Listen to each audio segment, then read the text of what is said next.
ஒரு விஜயகாந்தை தான் நாங்கள் இழந்தோமே தவிர தமிழ்நாட்டில் ஒட்டுமொத்த விஜயகாந்தையும் நாங்கள் இழக்கவில்லை. இன்னும் இதய தெய்வம் புரட்சி கலைஞர் விஜயகாந்த் அவர் மனைவி அன்னியார் அவர்கள் இன்னும் இதை கூர்ந்து இன்னும் நல்ல பாதுகாப்பு உடனும் இன்னும் சீரும் சிறப்பு உடனும் 1986, 87, 88, 90 இருக்கும் ரசிகர் மன்றங்கள் அனைவரையும் அழைத்து வைத்து கருத்துக்களை கேட்டு பிரபாகரனை என்னும் தம்பி பிரபாகரனை மீண்டும் அரியாசனத்தில் அமர்த்த வேண்டும், அமர்த்ததற்கு என்ன வழி வேண்டும் என்கிற வழிமுறையை 1990 உள்ள ரசிகர் மன்றங்களில் புரட்டி எடுத்து விசுவாசிகளை கையில் வைக்க வேண்டும்.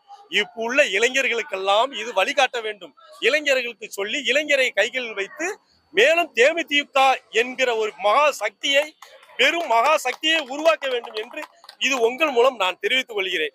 இது வந்திருக்கிறது எல்லாமே கஷ்டப்பட்ட கூட்டங்கள், இது எல்லாமே பாசம் உள்ள கூட்டங்கள், பண்பு உள்ள கூட்டங்கள்.